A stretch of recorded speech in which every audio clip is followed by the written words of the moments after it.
Have you ever gone through a season where life felt tight and overwhelming?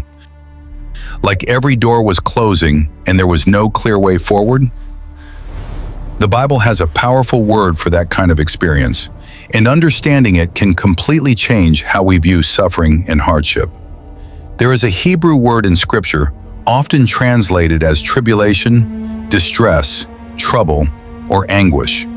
The word is Tzarah, and hidden inside that word is a picture that changes how dozens of passages about suffering begin to sound. Because Tsarah comes from a root connected to narrowness, tightness, confinement, a cramped place, a restricted space, the feeling of walls pressing in from every side. Picture an olive being crushed, a grape being pressed, something under so much pressure that what is inside has no choice but to come out. That is the world the Hebrew word Tsarah lives in. Now, not every use of Tsarah in Scripture emphasizes that imagery with equal weight. Sometimes it simply refers to trouble or calamity. But throughout Scripture, again and again, a remarkable pattern emerges.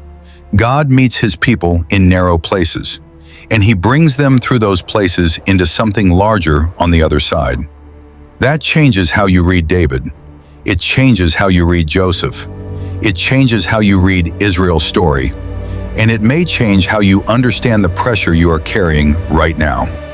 Friend, by the end of this study, the word Tsarah may completely reshape the way you think about trials. Let us begin with the Hebrew word Tzarah. It comes from the root sar, a word connected to narrowness, tightness, pressure, and distress. It can describe a narrow place, an enemy pressing against someone, or a situation that feels so tight there is no room to move. The picture behind the word is powerful. Someone trapped on every side with no clear way out. A related Hebrew word, metzar, can mean a narrow or confined place. In the Psalms, this image becomes very personal and spiritual. Distress is pictured like being stuck in a cramped path with nowhere to turn. Now compare that to the English word tribulation. The word comes from the Latin tribulum, a farming tool used to separate wheat from chaff. Even there is an image of pressure and crushing.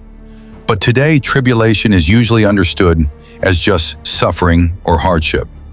The Hebrew picture feels more vivid. It gives the idea of pressure, restriction, and being squeezed by difficult circumstances until every escape seems blocked. And throughout the Bible, we see the same pattern again and again. God meets people in those narrow places and brings them into a wider place of deliverance and freedom. And this is where the Psalms become so powerful. The Psalms are deeply honest about human pain, fear, and distress. They show what it feels like to live in those narrow places we have been talking about. Listen to Psalm 4 verse 1. David cries out, "Answer me when I call, O God of my righteousness. You have given me relief when I was in distress."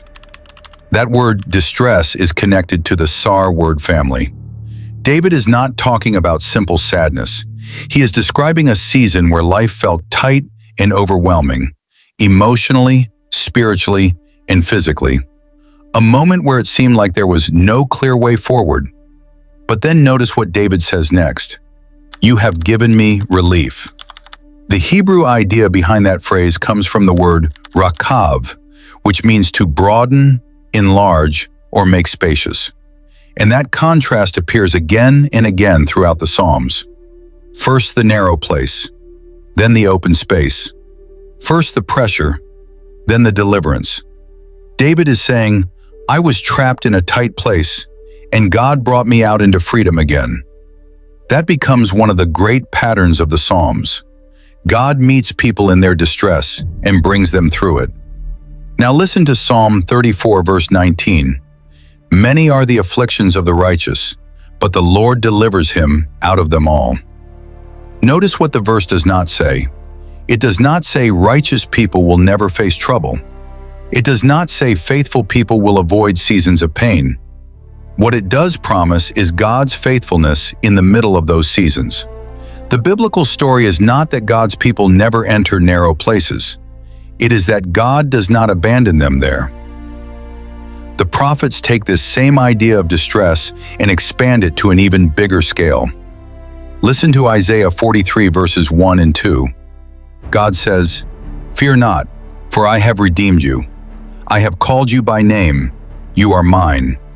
When you pass through the waters, I will be with you. When you walk through fire, you shall not be burned." Notice the images: waters, rivers, fire. All of them picture overwhelming pressure and danger. But notice something else carefully. God does not say, "if you pass through these things." He says, "when." The Bible never teaches that faithful people will never face difficult seasons. It does not promise a life without pressure or pain. The promise is God's presence in the middle of it. The promise is that the narrow place does not have the final word over the people God holds. Now look at Jeremiah 37. "Alas, for that day is great, so that none is like it. It is a time of distress for Jacob, yet he shall be saved out of it." The phrase "time of distress" comes from the Hebrew expression Tzarah, which means a season of deep trouble and anguish. But notice how the verse ends, "yet he shall be saved out of it." The distress is real. The pressure is real. The suffering is real. But it is not the end of the story. And this pattern appears throughout the prophets again and again. God never pretends the pain is small. He never ignores the suffering. But throughout Scripture, He continues to bring His people through the narrow place. Not always around it, but through it. Throughout the Bible, moments of intense pressure are described using agricultural imagery. Olives crushed for oil, grapes pressed for wine, metal refined in fire, wheat sifted and separated. The biblical writers return to these images repeatedly because they illustrate a larger spiritual reality. Pressure reveals what is genuine. The olive does not yield oil without crushing. The grape does not yield wine without pressing. And what comes out under pressure was always inside. The pressure simply brought it to the surface. Now, Scripture never asks you to pretend evil is good. Not every suffering carries a tidy spiritual explanation. Not every painful event is a divine lesson neatly packaged for your growth. But the Bible does consistently show this.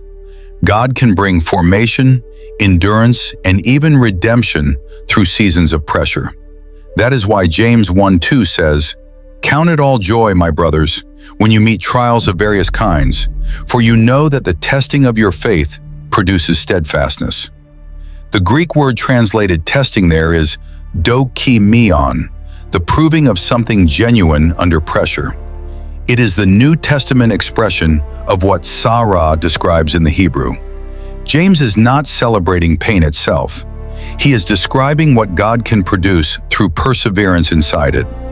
The trial is not called good, but God remains able to work within it. That distinction matters enormously. Now we need to be careful because this truth can be misread. Understanding Tsarah as purposeful pressure does not mean every tragedy is directly designed by God.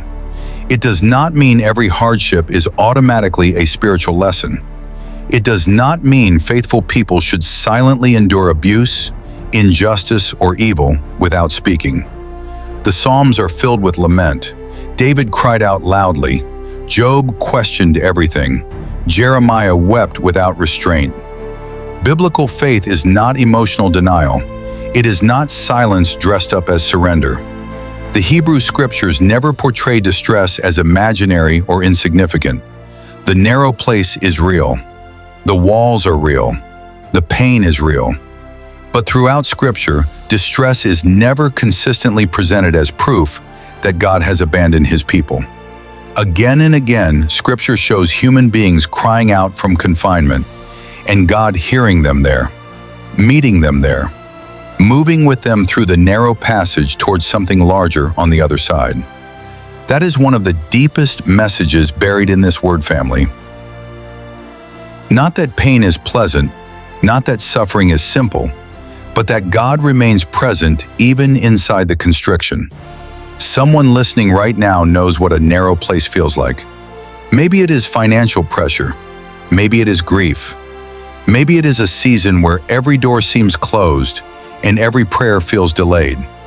And in moments like that, it is easy to think God has abandoned you. To think, if God is really with me, why does life feel so heavy and confined? But the Bible tells a different story. Look at Joseph. He was betrayed by his brothers, sold into slavery, falsely accused, and thrown into prison. For years, his life seemed to move from one painful situation to another. Yet through every stage of Joseph's suffering, the Bible keeps repeating the same words. The Lord was with Joseph. Not only after he became powerful, not only after things improved, God was with him in the pit, in slavery, and in prison.